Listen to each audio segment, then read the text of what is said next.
community. Superintendent Galvan here with you to read you a bedtime story tonight. And so it's Wednesday and you've been in school almost a full week already. You have been. And so you've been participating with your teachers. And so I get to read you a bedtime story. So just wish you a really great day. And then you get to start and have another really great day tomorrow. And so with that, I first want to tell you about the books I get to read you for the rest of this week. And I am so thankful. I have a wonderful principal friend, and I call her my sister because she's a principal in down in Southern California at Colton Joint Unified School District, and she sent us books.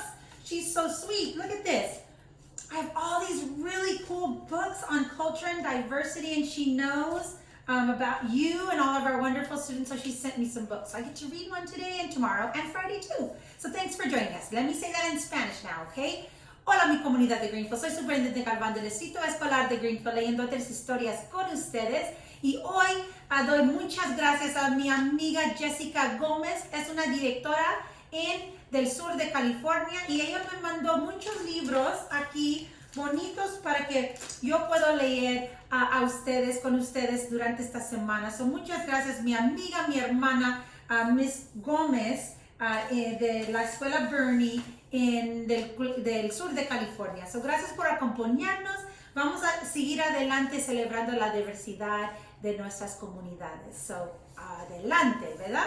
So, thank you again for joining us. We are ready to read. And so, today's story is The Oldest Student, How Mary Walker Learned to Read. This story is written by Rita Lorraine Hubbard and Og Mort. And this is a Caldecott Honor winner. So this is a very important book.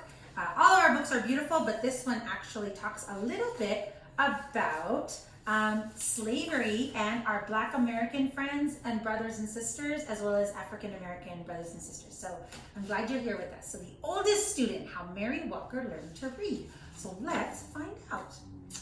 Whenever young Mary Walker was tired, she would shield her eyes from the sun and watch the swallow-tailed kites dip and soar above the trees. That must be what it's like to be free, she thought. But Mary didn't watch for long. Even at only 8 years old, she knew the first rule of the Union Springs, Alabama plantation where she lived. She knew the second rule. The first rule was keep working. The second rule, she said, was slaves should not be taught to read or write or do anything that might help them learn to do better. Mary didn't stop working. She didn't learn to read either, though. But at the end of each long day picking cotton, toting water for Papa and the other slaves who chopped wood for the train tracks, or helping Mama clean the big house, she would lie in her little bed next to the crumbling fireplace and think about those birds. When I'm free, she said, I'll go where I want and rest when I want. And I'll learn to read too. When she was 15 years old, it happened. Mary and her mother, brothers and sister were free. The Emancipation Proclamation said so. What it didn't say was how a family with nothing except the tattered garments on their backs could find food, clothes, and a place to sleep. Mary's father had died, and the family was on their own. Freedom Road to Freedom Road. Across the fields and through the woods, ex-slaves surged like waves crashing hard to the shore. Now that we're free, every road was Freedom Road. Many headed north and west and every which way, searching for long-lost family members or simply experiencing the wonder of being free. Others, like Mary, chose to stay in the South. An organization called the Freedmen's Bureau helped them and helped those who stayed to find shelter on abandoned Confederate land. Mary and her family settled in a one-room cabin, and for the next few years, she worked alongside her mama to help feed her siblings. 7 days a week, She churned butter, she cleaned houses, and she cared for other folks' children. The hours were long, and if Mary was thirsty or hungry or needed to use the outhouse, she had to wait until she got home. At week's end, she would offer Mama the one lonely quarter she had earned. One day, Mary met a group of evangelists on the roadside. A woman with soft wrinkles in her kindly face placed a big, beautiful Bible in Mary's hands and told her, "Your civil rights are in these pages." Mary didn't know what civil rights were. She only knew that top to bottom, front to back, the book was filled with words. "I'm going to have to learn to read," she said. Words, she vowed, but not today. Today there was work to be done. And tomorrow too.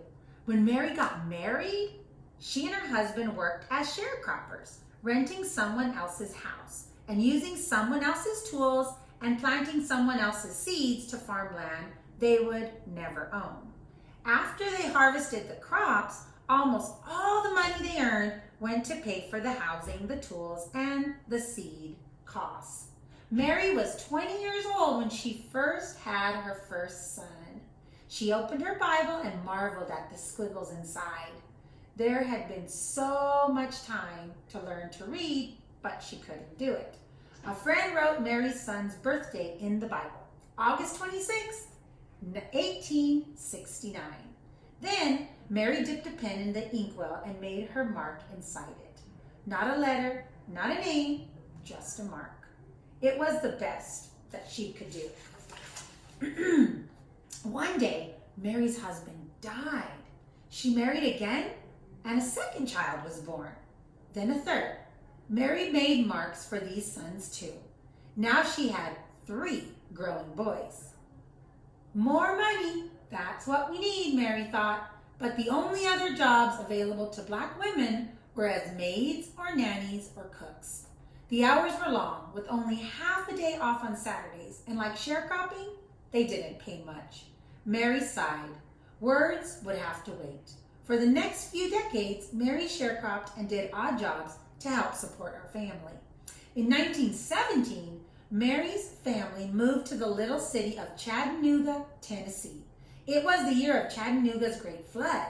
The story was in all the newspapers, but Mary could only study the pictures to understand what happened. By now, Mary was 68 and too old to sharecrop, but she continued to work, cooking and cleaning and babysitting. She also fried fish, baked cakes, and sold sandwiches to raise money for her church. On Sundays, she would sit in the congregation, and as the preacher spoke, she would clutch her family Bible. The Bible she still could not read. When Mary was well past 90 years old, she and her husband sat in their creaky rocker chairs while one or another of their sons read to them. After the 2 youngest boys died, the eldest read. Then Mary's husband died. Several years later, her eldest son died, too. He was 94. Mary had outlived her entire family. She was 114 years old and alone. "Can't read," she said. "Can't write. Can't do anything." Mary stood at her window of her retirement home and gazed down at the world below. Words were everywhere, on billboards, on buildings, and on store windows and trucks. She sighed. All this time, she thought, and they still look like squiggles. Mary had heard about a new reading class held in her building, about a new reading class. She pursed her lips. No more waiting, she said. It's time to learn. Out of her apartment and into the elevator, and down the lobby she went. When the elevator doors sprang open, Mary saw people sitting under a sign with a picture of an open book. She could not read those words, but a neighbor looked up to her and said, "That's a reading class. Miss Mary, can I help you over? Mary shook her head. Yes. Then she gripped her cane, lifted her chin, and walked straight towards that sign. Mary was going to learn to read. For the next year and more, Mary put everything she had into learning to read. It wasn't easy after all. She was the oldest student in that class, and probably in the entire country for that matter. Could someone her age learn to read? She didn't know, but by God, she was going to try. She studied the alphabet until her eyes watered. She memorized the sounds and the letters that they made and practiced writing her name so many times that her fingers would get cramps in them. She learned and recognized sight words, and then she challenged herself to make short sentences using them. She studied and she studied until books and pages and letters and words swirled in her head while she slept. One fine day, Mary's hard work paid off. She could read. Word of her accomplishment traveled everywhere, and people everywhere celebrated her. Chattanooga's mayor, the newspaper journalists from across the country, and a man from the U.S. Department of Education said, Miss Mary Walker, I pronounce you the nation's oldest student. And everyone shared in her joy. Mary felt complete. She still missed her sons and she missed her husband, but whenever she was lonely, she would just read her Bible and look at the window and read the words in the street below. From then on, Chattanooga's honored Mary's achievement with yearly birthday parties. In 1966, President Lyndon Johnson sent well wishes on Mary's 118th birthday. And in 1969, President Nixon did the same. Mary was now 121 years old. Mary received many gifts over the year. A radio, a sofa, her favorite TV, a new Bible, the key to the city, and perfume and champagne from even the Canadian Mounties. She also received something that brought back those long days in the Alabama cotton fields, her first airplane ride. From the cockpit window, Mary gazed at the trees and the rooftops below. No different than a horse and a buggy ride, she joked, but she kind of knew it was different.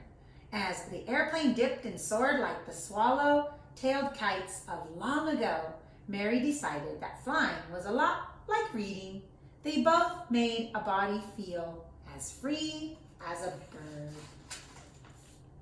Each year before her birthday celebration came to an end, someone would whisper, "Let's listen to Miss Mary."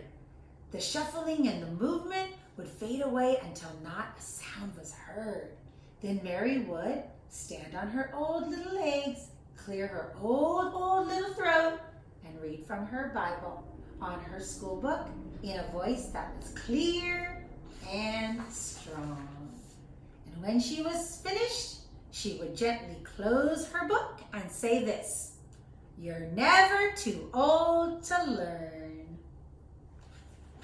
And there she is. Wow, you're never too old to learn is the story.